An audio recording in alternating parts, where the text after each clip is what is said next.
ಬೈಂದೂರು ವಿಧಾನಸಭಾ ಕ್ಷೇತ್ರ ವ್ಯಾಪ್ತಿಯಲ್ಲಿ 94ಸಿ ಅಡಿಯಲ್ಲಿ ಹಕ್ಕುಪತ್ರ ಪಡೆದವರಿಗೆ 1 ವರ್ಷ ಸಂದ್ರೂ ಪಹಣಿ ಪತ್ರ ಕೊಟ್ಟಿಲ್ಲ. ಹಕ್ಕುಪತ್ರ ಕೊಟ್ಟು ಪಹಣಿ ಪತ್ರ ಕೊಡಲು ಡೀಮ್ಡ್ ಫಾರೆಸ್ಟ್ ಎಂಬ ಸಬೂಬು ಹೇಳ್ತೀರಿ. ಹಕ್ಕುಪತ್ರ ಕೊಡುವಾಗ ಇವೆಲ್ಲ ಗಮನಕ್ಕೆ ಬರೋದಿಲ್ವಾ? ಜನರಿಗೆ ತೊಂದರೆ ಕೊಟ್ರೆ ಸುಮ್ಮನೆ ಕೂರುವ ಮನುಷ್ಯ ನಾನಲ್ಲ. ಅದೇ ಜನರನ್ನ ಸೇರಿಸಿ ನಿಮ್ಮ ಕಚೇರಿಯಲ್ಲೇ ಕೂಡ್ತೇನೆ ಅಂತ ಬೈಂದೂರು ವಿಧಾನಸಭಾ ಕ್ಷೇತ್ರದ ಶಾಸಕ ಬಿಎಂ ಸುಕುಮಾರ್ ಶೆಟ್ಟಿ ಅಧಿಕಾರಿಗಳ ವಿರುದ್ಧ ಗುಡುಗಿದ್ದಾರೆ. ಅವರು ಕುಂದಾಪುರ ತಾಲೂಕು ಪಂಚಾಯತ್ ಸಭಾಂಗಣದಲ್ಲಿ ನಡೆದ ಕುಂದಾಪುರ ಹಾಗೂ ಬೈಂದೂರು ತಾಲೂಕಿನ ಕೆಡಿಪಿ ಪ್ರಗತಿ ಪರಿಶೀಲನಾ ಸಭೆಯಲ್ಲಿ ಮಾತನಾಡಿದರು. ಯಾಕೆ ನೀವು ಕುಂದಾಪುರ ಆಸ್ಪತ್ರೆಯಲ್ಲಿ ಏನು ಅದು ಮೇಂಟೆನೆನ್ಸ್ ಇಲ್ಲ, ಏನಿಲ್ಲ ಸರ್? ಯಾರು ಬಂದಿದ್ದಾರೆ?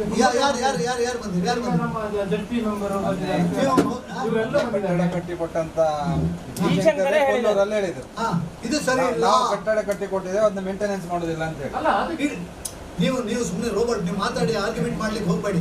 ಜನ ನಿಮ್ಗಿಂತ ಬುದ್ಧಿವಂತರಿದ್ದಾರೆ. ನಿಮ್ಮ ಮೇಂಟೆನೆನ್ಸ್ ಕುಂದಾಪುರ ಆಸ್ಪತ್ರೆ ನೋ, ಏನು ಸರಿ ಇಲ್ಲ. ಕಳಪೆ ಅಂದ್ರೆ ಕಳಪೆ ಅಂತ ಒಂದು ಸರಿ ಇಲ್ಲದೆ ಇರುವಂತ ಆಸ್ಪತ್ರೆ ಅಂದ್ರೆ ಅದು ಕುಂದಾಪುರ. ನಾನು ಬೇರೆ ಈಗ ಮೊನ್ನೆ ವ್ಯಾಕ್ಸಿನೇಷನ್ ನಾನು ಒಣಸೆ ಆಸ್ಪತ್ರೆಯಲ್ಲಿ ತಗೊಂಡೆ. ಆ ಒಣಸೆ ಸಣ್ಣ ಆಸ್ಪತ್ರೆ ಆಗೋದು ಕ್ಲೀನ್ ಎಷ್ಟು, ವ್ಯವಸ್ಥೆ ಎಷ್ಟು, ಶಿಸ್ತು ಎಷ್ಟು. ಇನ್ನು ಮೊನ್ನೆ ವ್ಯಾಕ್ಸಿನೇಷನ್ ಇನಾಗ್ರೇಷನ್ ಕೊಡ್ಲೂರು ಆಸ್ಪತ್ರೆ ಹೋಗಿದೆ, ಅಲ್ಲಿ ಶಿಸ್ತೆಷ್ಟು, ವ್ಯವಸ್ಥೆ, ಆಸ್ಪತ್ರೆ ಎಲ್ಲ ಒಂದೇ, ದೊಡ್ಡ ಸಣ್ಣದಿರ್ಬೋದು. ನಿಮ್ಮ ಆಸ್ಪತ್ರೆಯಲ್ಲಿ ಮೊನ್ನೆ ನನಗೆ ECG ಮಾಡಲಿಕ್ಕೆ ಡಾಕ್ಟರ್ ಹೇಳಿದ್ರು, ನಿಮ್ಮ ಆಸ್ಪತ್ರೆ ಬರುವುದಿಲ್ಲ ಅಂತ. ಕೈ ಮುಗಿದ ನಿಮ್ಮ ಆಸ್ಪತ್ರೆ ಬರೋದಾಗಿ ಗಲೀಜು ಬರ್ಲಿಕ್ಕೆ ಆಗುದಿಲ್ಲ ಅಂತ. ಇದು ನನ್ನ ವೈಯಕ್ತಿಕ ಅಭಿಪ್ರಾಯ. ಅದನ್ನು ಸ್ವಲ್ಪ ಸರಿ ಮಾಡುವ ವ್ಯವಸ್ಥೆ ಮಾಡಿ. ಜಿಲ್ಲಾ ಪಂಚಾಯತ್ ಸದಸ್ಯ ರೋಹಿತ್ ಕುಮಾರ್ ಶೆಟ್ಟಿ ಮಾತನಾಡಿ, ಹೊಸಂಗಡಿಯಲ್ಲಿ ಅನೇಕ ಕುಟುಂಬಗಳಿಗೆ ಈ ಹಿಂದೆ 94ಸಿ ಹಕ್ಕುಪತ್ರ ನೀಡಲಾಗಿದ್ದು, ಅದಕ್ಕೆ ಸಂಬಂಧಿಸಿದಂತೆ ಪಹಣಿ ಪತ್ರ ನೀಡಲು ಇದೀಗ ಡೀಮ್ಡ್ ಫಾರೆಸ್ಟ್ ನೆಪ ಹೇಳಿ ರದ್ದತಿ ಮಾಡಲಾಗಿದೆ ಅಂತ ಆರೋಪಿಸಿದ್ದಾರೆ. ಇದಕ್ಕೆ ಪ್ರತಿಕ್ರಿಯಿಸಲು ಮುಂದಾದ ತಹಶೀಲ್ದಾರ್ ಮಾತಿಗೆ ಆಕ್ಷೇಪ ವ್ಯಕ್ತಪಡಿಸಿದ ಶಾಸಕರು, ನಮಗೆ ನೀವು ಕಾರಣ ಕೊಡಬೇಡಿ, ಇದು ಕೇವಲ ಒಂದು ಕಡೆಯಲ್ಲ, ಇಡೀ ಬೈಂದೂರು ಕ್ಷೇತ್ರದಲ್ಲಿ ಈ ಸಮಸ್ಯೆ ಇದೆ. ಎಷ್ಟು ದಿನದೊಳಗೆ ಸರಿಪಡಿಸಿ ಕೊಡ್ತೀರಿ ಅಂತ ಖಚಿತವಾಗಿ ಹೇಳಿ, ಅದನ್ನ ಬಿಟ್ಟು ಆಶ್ವಾಸನೆಯ ಮಾತುಗಳನ್ನ ಆಡಬೇಡಿ ಅಂತ ಹೇಳಿದ್ರು.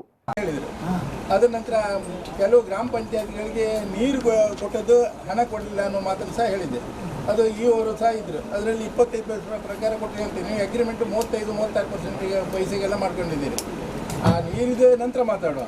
ಈ RRT ಮತ್ತು ಭೂಮಿಯಲ್ಲಿ ಎಲ್ಲ ಆಗ್ತಾ ಇರೋ ತೊಂದರೆಗಳಿಗೆ ಜವಾಬ್ದಾರಿ ಯಾರು ಉತ್ತರ ಕೊಡೋರು ಯಾರು? ಬೈಂದೂರು ತಹಶೀಲ್ದಾರ್ ಬರಲಿಲ್ಲ. ಯಾಕೆ ಬಂದಿಲ್ಲ?